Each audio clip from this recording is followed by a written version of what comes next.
This is Ms. Oates. Today we're going to discuss Chapter 4, The First Presidents of the New Republic.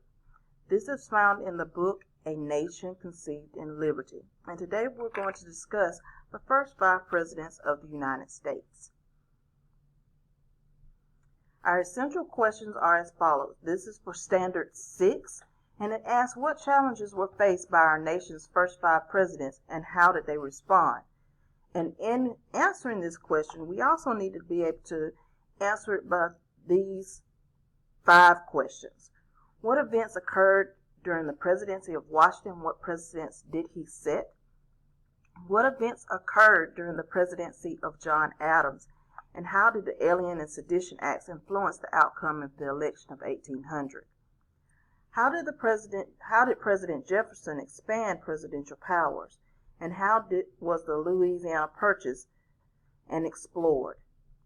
How did President James Madison conduct the War of 1812? And what was the war's significance to the development of our national identity?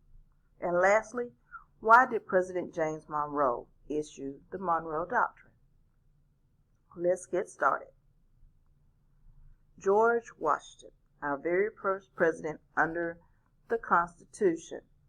He is not, however, our very first president. Prior to him, we had presidents of the Congress under the Articles of Confederation that served a 1-year term. Now, during George Washington's presidency, he set several precedences, meaning something that was done for the first time but copied by other people. Here are several of his presidencies. He established a cabinet, which are a group of officials who advise the president. They have to advise the president because the president does not know everything about everything. He also set up the first judicial branch and passed the Judicial Act of 1789, which created the federal courts below the U.S. Supreme Court.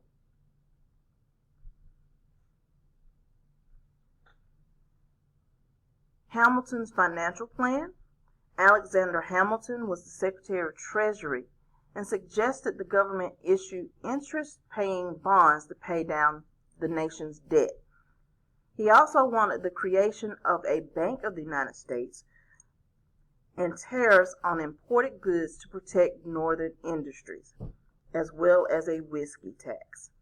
So at this time, the nation is just starting and we need the finances. And so this is his way of getting finances for the country.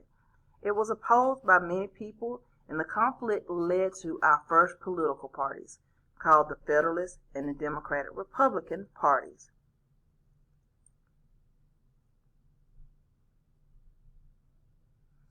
Now, to understand the differences between these two political parties, let's look first at the Federalists. They want a strong federal government, loose interpretation of the Constitution, and that means that they read it, but they find a different meaning in what's in the Constitution. They read between the lines and kind of say, well, they wrote this, but they may have meant that. Thirdly, they promoted manufacturing and trade and favored merchants and bankers. They felt the wealthy and highly educated should be in control of government. They were friendly to England, even though we fought for our independence. And they were mainly strong in the Northeast. The Democratic Republicans, however, wanted a strong state government, pretty much what we had under the Articles of Confederation, and a weak federal government. They wanted a strict interpretation of the Constitution, meaning if this was what is written, this is what we do. They favored independent farmers or small-town farmers. They were friendly to France, and they were supporters mostly in the South and the West.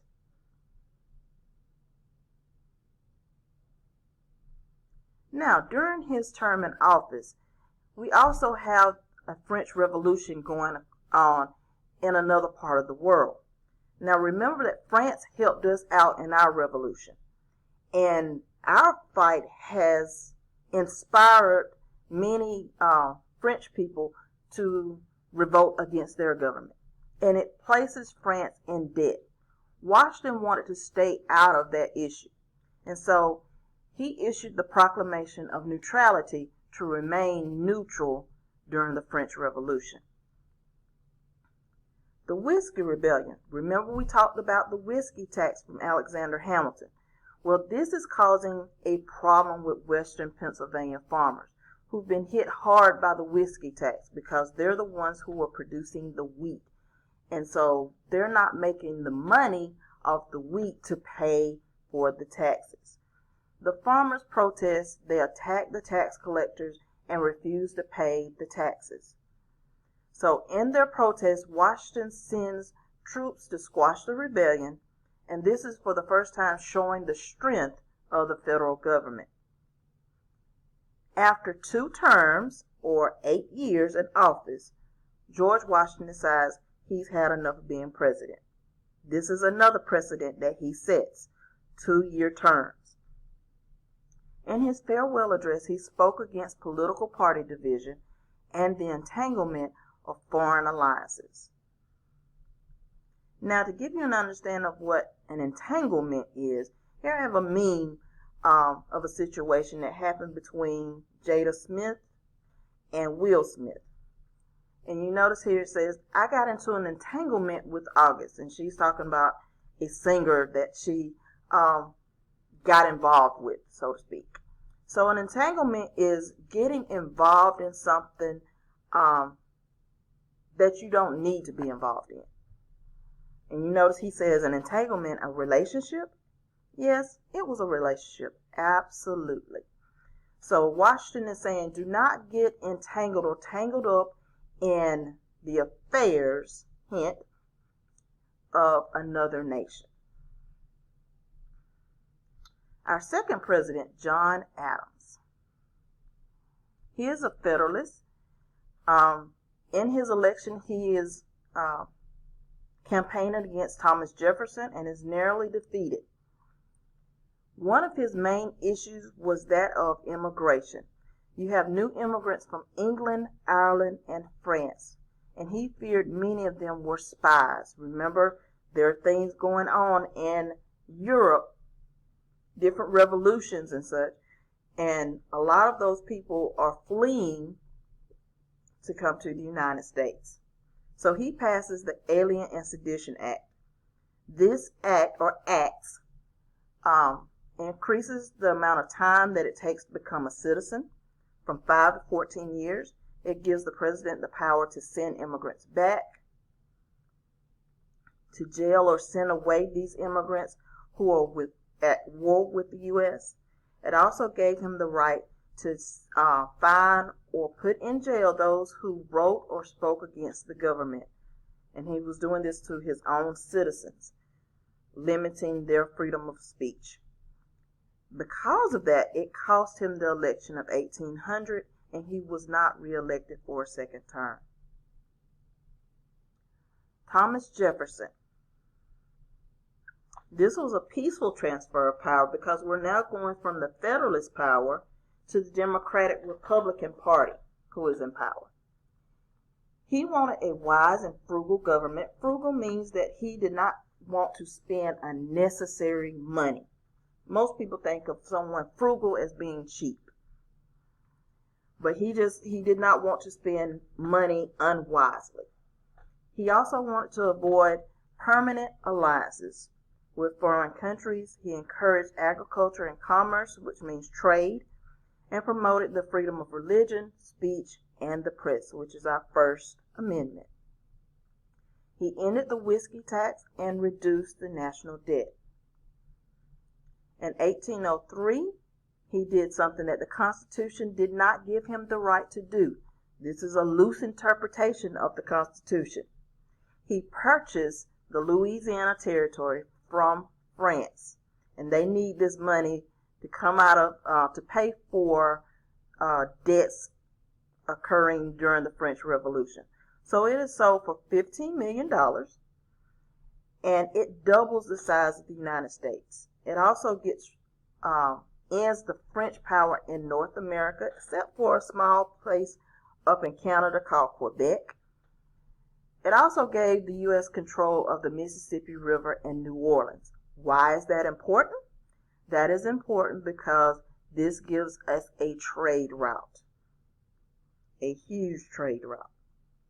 And if you notice today, New Orleans is still a bustling, busy city. And it's because they are located at the mouth of the Mississippi River. And so ships go in there all the time to get freight. This is a map showing you the Louisiana Purchase territory. So you can see we basically bought up another third of the country. So here's where we start.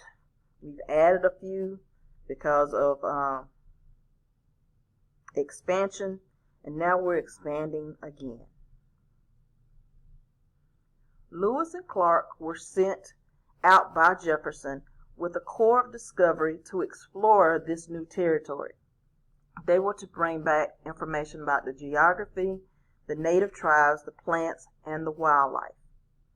During his second term, there is some conflict brewing between France and England, and it placed American merchants in the middle of this conflict. So to keep us out of the middle of it, Congress passed the Embargo Act of 1807, which prohibited or stopped Americans from exporting or sending out goods to foreign nations until Great Britain and France lifted their restrictions on neutral shipping. James Madison, who was a Democratic Republican. Now, during his tenure as presidency, we're going to be in our second war against Great Britain. And how it kind of builds up, what leads to this, is England still has some territory in North America. They have Canada, but they also have the northwestern corner of what is now the United States. The area where you would find Washington State and Oregon in that area. English officers in Canada were supplying the natives out there with guns. You have the Native Americans who were uniting under the leadership of Tecumseh and his brother, and they're uniting to fight back against the settlers who are coming in and taking territory and wanting to create towns and cities. Governor Harrison of the Indiana Territory had signed a treaty that stole 2 million acres of Native American territory and gave it to the United States. Of course, the Native Americans are upset about this, and they try to attack, but the attack is defeated in a sneak attack on the Tippecanoe River. Now, also leading to this war, because we are upset with the English, you have some supporters in Congress known as the War Hawks, who push for war against Great Britain, and they want to also take Canada. They feel like if we can get Canada also and bring it into the United States, then that will be for the safety of the nation. The British were impressing or taking our American sailors and making them part of their military, which was interfering with our American shipping. So Madison asked Congress for a declaration of war, known as the War of 1812, and it lasts until 1815. The War of 1812, just some highlights here. The U.S. failed to invade Canada. Washington, D.C. was captured and burned. The British attacked Fort McHenry, but are unable to overtake it. And this inspires Francis Scott Key, who has been taken as a prisoner of war, to write what we now know as our Star-Spangled Banner in the tune of a British drinking song. So it's not completely American. The war ended in December 1814, but remember I mentioned that it lasted until 1815. It was signed with a treaty in Europe called the Treaty of Ghent, but it took a couple of months before the news got to the United States. There was a battle in New Orleans that was taking place because we did not know the war was actually over. And so Andrew Jackson is one of the soldiers during this attack, and he defeats England in that area of New Orleans. This makes him a national hero, and this is going to be important in the next lesson. This also contributes to a sense of American patriotism and identity, because Americans were forced to buy American goods and help American factory workers. And this is a picture of the burning of the White House. James Monroe. The main thing about James Monroe that we need to understand is the Monroe Doctrine. Remember, we have had our revolution, France has had their revolution, and now that spirit of revolution has spread through Mexico and South America. They want to be free from Spain. So they've gotten their freedom and now establishing their own nations, including Mexico, Colombia, Chile, Peru, and Argentina. So President Monroe issues the Monroe Doctrine to oppose any attempt by these European powers, mainly Spain, France, and England, to establish either new colonies or come back and try to restore their power over these now independent nations. And say that the Western Hemisphere is no longer open to new colonization. So we've kicked the Europeans out. And in return, we tell them that we won't interfere in what's going on in Europe. Any attempt by European powers to establish new colonies or to restore their power would be seen as an unfriendly act, meaning we will go to war to protect the interests of the Western Hemisphere. And this is basically a political cartoon illustrating what the Monroe Doctrine is about. They're telling the European nations, hands off. We're going to make sure that everyone over here is taken care of. Now, on your notes, if you will go back through and just practice, what do you know about George Washington, John Adams, Thomas Jefferson, James Madison, and James Monroe?